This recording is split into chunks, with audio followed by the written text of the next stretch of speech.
Hi, my name is Adam Katz for DogTrainerToolbox.com. We run Google Ads for professional dog training business owners just like yourself. This is the first part of a series we're doing called How to Start and Grow a Successful Dog Training Business from Scratch.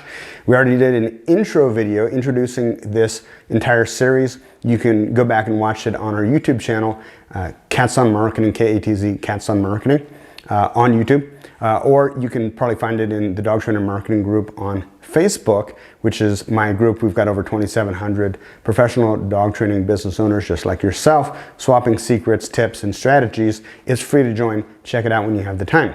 So getting into it, we're going to talk about three separate things in this first part of this series.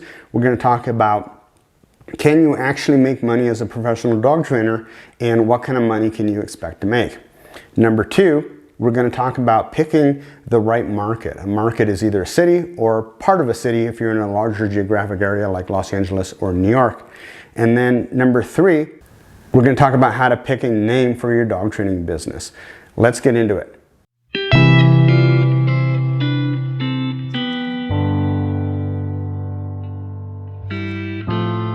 So to get started, yes, you can make a living. Even today, even with everything else that's going on in the world, you can make a living, not only a living, but a very good living with your professional dog training business. But it is going to require you to study about business, because this is the dog training business, not the dog training hobby that we're all in. To do that, you're going to have to learn about sales and marketing and advertising and business management and how to deal with all the things that any successful business owner has to learn in order to get from being basically just a hobbyist or a wannabe to being a successful dog training business. So you may be wondering, what kind of money can I make? And this does apply to the times that we're seeing right now. I don't want to mention it too specifically because Google will apply like this filter thing on top of your video. So you know what I'm talking about. What kind of money can you make? Typically, if you're a one-person or mom-and-pop business and you're just starting out, you can expect to make, if you've got all of your systems dialed in, you've got a website that is a professional website. It doesn't look like it was done by an 11-year-old with finger paints, and it incorporates the psychology that you need to attract and convert desperate dog owners into actual leads, meaning picking up the phone and call. You can expect to make upwards of $100,000 or more. Your goal should be to make at least $1,000 per client. Even better if you have a business model that allows you to make even more money from each client. So we talk about lifetime customer value, or average lifetime customer value. What that means is that you're making X amount of dollars over the term of your relationship with that dog owner. So for some dog trainers, it might be, I sell them the one board and train package for $3,000. And I know a lot of you are watching this and your eyes just popped out of your head. Yes, if you do it right, if you learn how to systematize your marketing funnel, so to speak, your sales process, you can easily sell board and train packages for $3,000. Typically what we're seeing across the country is about $1,000 per week. Typical board and training program runs about 3 weeks, some less, maybe 2 weeks for $2,000 on average, some more, 4 weeks, 6 weeks, $4,000 to $6,000. You can get those kind of dollars. If you don't want to do board and train, you don't have to. We can get into that later on in another part of the series. You can just do private lesson programs. You can even do group classes depending on how you structure it. But you need to be able to make at least $1,000 per client, because once you factor in all the other elements of growing your business beyond being just a hobby, you factor in business insurance and possibly employees and ad spend budget if you're running ads, and management fees for the people you hire to run those ads, and marketing. Maybe you want to get a little facility or a little office where you can meet your clients at. Whatever it is, the higher your average lifetime customer value, the more easy it is to run a successful dog training business. So can you do it? Yes. We run Google Ads for successful dog training business owners, and we've got over 60 dog training business owners at this point that we're running Google Ads for, and they're all making money, and they're all making money today. Wow, everything in the world is crazy, because what's happened is people are in quarantine, they're alone, they feel lonely, they go out and they adopt a dog, and pretty soon that dog is causing them headaches. and they start looking for a dog trainer, and that's where you and your business comes into play. The difference between the successful dog trainer and the unsuccessful dog training business owner is that the successful dog training business owner runs it like a business, not like a hobby. And it's not about, you know, just trying to make the most amount of money, because if we just wanted to make money, we'd get into, you know, something else. We'd be lawyers or doctors or something. So obviously we're in it to help dogs, and we're in it to help dog owners, but at the same time, we need to structure our business in a way that we can have a successful business and a successful life. Be able to take vacations, and take our husband or wife out to a nice restaurant every now and then, and enjoy the finer things in life while still meeting the market's needs. So can you do this right now? Yes, you can.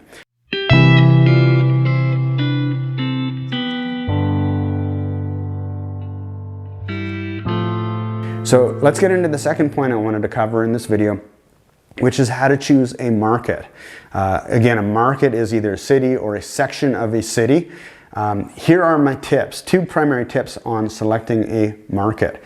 Number 1, ideally you want to pick a market that has one unified identity. What does that mean? It means that somebody living in that market identifies with being in that market or in that city. So for example, let's take San Antonio, Texas. Somebody who lives in San Antonio is going to be doing searches for things like San Antonio dog trainer, San Antonio dog training. They might also be doing generic searches when they go online for things like dog trainer near me. But generally speaking, it's much easier for all of your marketing, for all of your advertising, if there's a central identity. So if they're in Buffalo, New York, Buffalo dog training, Buffalo dog trainer, that type of thing.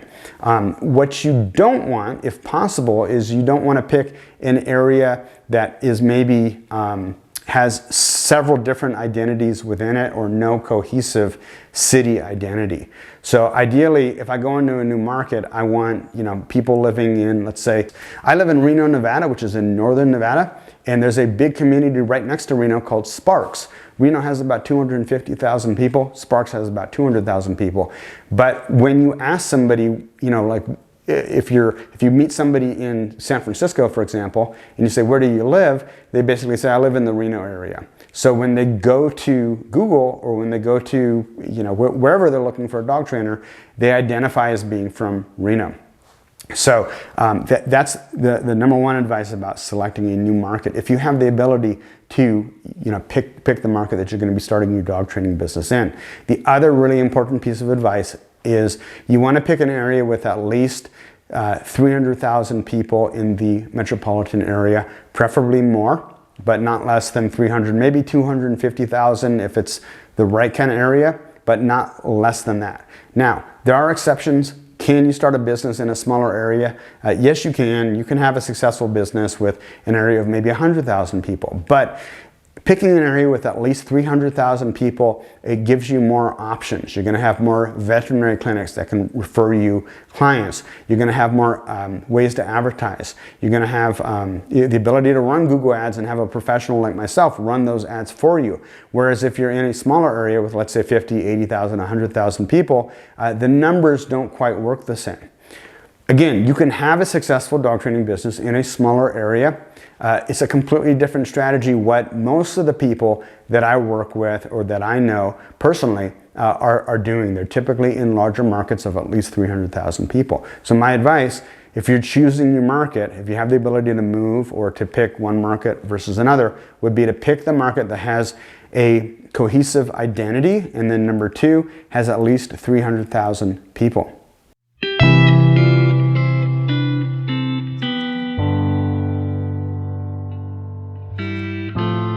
You know, a lot of these tips are kind of like, you know, if your nephew says, hey, I want to meet a supermodel, you know, and the first thing you say is, well, go get some new clothes, or go put on some clean clothes, right?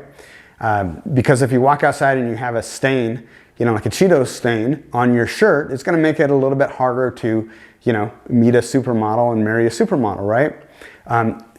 Now, my nephew might say, well, I know a guy with dirty clothes who's dating a supermodel. Well, yeah, that exists, but we want to set the odds in your favor. We want to make things as easy as they can. And so this advice is geared towards that. What I would recommend for picking a name for your dog training business is, if possible, pick a name that corresponds with what people are searching for. So for my prior example, I live in Reno, Nevada. A good choice would be Reno Dog Training if it's available, or Las Vegas Dog Training, or Las Vegas Dog Trainer, something like that. Because if you pick a name that is commonly searched online, and let's be honest, most people are going online to find a dog trainer, even more than people asking their veterinarian or the groomer or going to a pet shop, although you can get clients from there too. But if your business name incorporates the name of the city that you've targeted, it's going to be easier for you to rank with your SEO, your search engine optimization. It's going to be easier to get a better quality score for your Google Ads. It's going to help in so many different ways. It's also going to be pretty easy for people to remember. It's kind of generic, so you have that as a negative, but the positives, I feel, outweigh the negatives. So if you're in, Broward County, Florida, it might be Broward County Dog Training, or Dog Trainer Broward County, that type of thing. And when you put that in your domain name, it's going to help maybe just a little bit, but it's that little bit of an edge. And when we collect so many edges with everything that we do in our business, it makes us have a competitive advantage over the people who don't. Now, there are some exceptions. You can certainly pick, your own name, but what I would encourage you to do is, if you go that route, is use the word dog training, not canine. There are so many people using the word canine, and I even used it with my first business. It was called South Bay Canine Academy. The problem with that is that many people associate canine with police dog training. And let's be honest, even if you do police dog training, the bread and butter of this industry is really pet obedience and behavior modification, i.e. fixing problems. So if you have the word dog training in your company name, number one, it's easier for people to understand what you do. Number two, it's going to help with your SEO and your advertising. And number three, it's just going to be overall more clear as to what the service is that you're offering. So, there are exceptions. My third company actually went with the name Katz Trains Dogs because my last name is Katz, and it was kind of a play on words.